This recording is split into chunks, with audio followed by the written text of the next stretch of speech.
Hi everyone.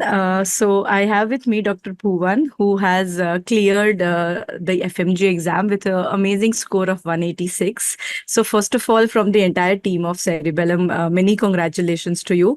Very well done. How are you feeling? And then the stage is all yours. Tell me your story. Thank you, ma'am. Actually, it feels really good. It was really unexpected, and um, it's Was this your first attempt? yes, ma'am. This was my first attempt. Right. So where did you do your MBBS from? How was the academics like there? Let's start from there. Okay, ma'am. So I did my MBBS from Texila American University. Hmm. It is in Georgetown, Guyana, which is in South America. Right. So over there we have just everything is just the same, but we have to write NBMEs. It's sort of like a US based curriculum. Hmm. So we Hmm. have to write NBMEs after each rotation, Right. and the rest is the same. Like normal. Okay. So basically, you do read conceptually. That means, because NBME, from what I know, is a very conceptual exam, and it's trickier, as compared to Yes. Indian entrances. So you must have been a good student during MBBS. How was it? How was the whole experience of staying in the new country for 5 years? How Ma'am, was? I was just like the normal student, studying before exams Yeah. and just making it through. I wasn't like like I used to get through. You could say that. Yeah, that's Yes. nice. So once you started preparing for FMG entrance, what was your strategy like? What was the timeline that you had, and then what did you do? Okay, ma'am. So my timeline was I graduated in the towards the end of April Right. this year. So I realized that I was in a like a double mind. Should I give this exam or should I wait for the next attempt? So my friends were like, just give it a shot. So all my friends were like giving it too. So I was like, okay, let's just give it. And then I was looking for resources which are short, crisp, and that's when I came across BTR. Hmm. And from it was a suggestion from my friend who passed out the previous exam. Yeah. So ma'am, and I also used to follow you during my radiology rotations. I Okay. used to look at your YouTube videos, Hmm. and so I knew that you how you teach. So Hmm. I went with the full trust, like it would be suitable for me. So I just got BTR, started doing BTR. So I divided my subjects into three categories. Hmm. So the first category is like the subject is which I was so confident about. Mhm. Like the final year subjects like surgery, obs, gynae. So I didn't like focus too much on it. I just did the BTR and I did the questions. I did the Okay. questions. And the second kind of subject was like the subjects which, we would have read that in some point in our MBBS, like patho, pharma, micro. So for those Hmm. subjects, I just saw the rapid revision videos and then Mhm. I the previous year topics.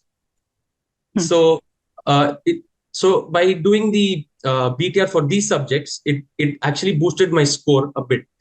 If I was getting around like 60% or 70%, it boosted me like another 10%. Like because I'm a kind of person who tends to forget these the color codings, the Yeah. the instruments, the sizes, the gauge sizes, the colors, and the Yeah. staging. So while doing BTR, I understood, okay, so this thing, I can it actually boost my score. Hmm. So, and the third kind of subjects are, subjects which I have no knowledge about. Like Hmm. I'm sure that every foreign medical graduate Yeah. wouldn't have read, PSM or Hmm. forensic medicine, subjects like, we have to come back here and read it. So eventually I thought about leaving it out. But I Hmm. remember that ma'am, you once told in like I think a mega BTR or something that the weightage keeps on changing. There is no like set Hmm. uh, number of questions or Yeah. weightage. Yeah. So I decided to just watch BTR for those and do the previous year topics. Okay. And this was my approach to this So, just a follow-up subjects. question. And Yeah. actually, we had a study. Yes, ma'am. Yeah. So did you do BTR or bonus BTR both for the subjects that you are saying, or it was just the recorded BTR? Ma'am, just the recorded PT. Okay, all right. So that's interesting. What I could gauge from this is you first of all analyze that what is strong for you and what is weak for you, and that always has to be the first step for all the students who are listening. It is never one shoe fits all. You have to Mhm. first of all personalize, introspect that what is it that I need to work on. Something interesting about you was that you left your weaker subjects towards the end, and then you were just like, okay, fine, I'll do whatever I can. But the good thing I think that worked in your favor was that you did not leave them. A lot of Yes, people ma'am. in Yes. your position would have said that, okay, now just leave it and I'll see it in the next attempt. You didn't do that, Mhm. and that's something which is very important, and you see that in your score. I don't know if you just left them. um, I don't know if it would have affected your score in terms of marks, but it definitely would have affected your confidence, and that would have affected your marks, because it's ultimately confidence game, as we call it. If you leave subjects, your confidence takes a hit. So that's one lesson, that never leave any subject. Yes. No matter how much your preparation is, how much you're scared of subject, at least do a concise resource, whatever you can get out of it. And Mhm. you said that for your conceptual subject, you also did RR, you also did BTR, so you get kind of two perspectives, and that I think helps with concepts. So Mhm. that's when you said MCQ practice, would you do previous year questions? Would you do question bank? What would you solve? Yes, ma'am. So I did. I first looked upon the topics. So the previous year topics, and then I approached the certain modules. Like Hmm. some modules are not needed. They're rarely asked. So I left those out, Yeah. and the ones which are frequently repeated, and so those were the things which I did the MCQs on. Good, good. So I can gauge here that you understood the exam really well. You took a lot of time to understand the pattern, to understand that previous year topics obviously are important, and everybody knows that. But very few people actually work on that selectively. Most of the people just take what has been given to them. So that's Yeah. something which is another message, that you analyze the exam that you're going to give, understand what are the core topics, and work on them. So work on your limitations and work on the high yield topics. That's the message. And when we talk about grant tests, were you giving them regularly? What was that like? Ma'am, I didn't get you. What about the GTs? Were you giving Yes. mock tests or grant tests? Yes, ma'am. So, like I had like 2 months. I just had 2 months. Hmm. So, Hmm. we had a study group, me and my friends. Yeah. So, what we planned was that after every revision, we would give a GT. Hmm. So, we started out with the GT. We Hmm. analyzed the subjects which we had to, put effort into, and then we Yeah. started out with those subjects. Hmm. Okay. And then after we completed, after we completed one set of revisions, we gave a GT. And then we analyzed in that, and then we started from those subjects. So while doing Yeah. that, you have like you see a pattern of growth. And when Yeah. you give GTs, you also realize that the next time you read, you understand that okay, this thing I can't forget now because this Yes. will come. So it gives you Yes. like a understanding of the structure of the exam. Yeah, yeah, absolutely. I think this is something very, very important that students should not miss out, is MCQs, and you do that as GTs or you do that as modules. It's very important, Hmm. because especially when you do something like BTR, now I can say that you read a line, you will not get it why this line is one line. When you see it in the form of a Yeah. question, you realize, okay, this is how it can be asked. So you have to go through Yeah. that cycle in order to make the most of any concise resource, for that matter, even rapid revision. So you have to understand where Yes. whatever information a faculty is saying is coming from. So that's great. And the fact that you analyzed every GT, picked out on your weaknesses, and kept on improving, I think that's, in one line, your whole story is find my weakness and tackle it. And that translates Yes, to ma'am. confidence, and that's what I can see. So amazing. Very, very proud of you. And so internship is next. Yes, ma'am. Internship is next and Yeah. waiting for it. So Ma'am, and I just want to add one more thing. yeah, yeah. I just want to add one more thing.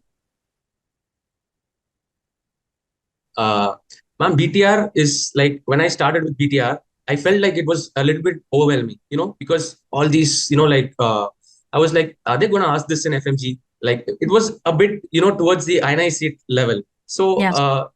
but, after giving the exam, I felt like all the questions, some questions are directly taken from INICT and NEET PG. So I would like say that this was, a confidence booster when you give the exam. You feel like, okay, I know this, so I can anyway tackle this question. Yeah, definitely. And from what I have analyzed in the FMG pattern, I don't think there is any gap now. There is no literal gap between INICT, NEET, and FMG. It's all a continuum. The difference, the barrier doesn't exist anymore, to be very honest, from the kind of questions we are seeing. Even if the question is straightforward, two options become tricky, and that's always the case for all exams. So I think this mindset is it's just a mindset thing that this is FMG, ये नहीं पूछेंगे, this is not this level, but that's not the case anymore. And I think the preparation, if you take it one notch higher, it's gonna help you anyways. You are gonna prepare for NEET, and it's and no knowledge goes to waste ever. So that's another way of looking at it.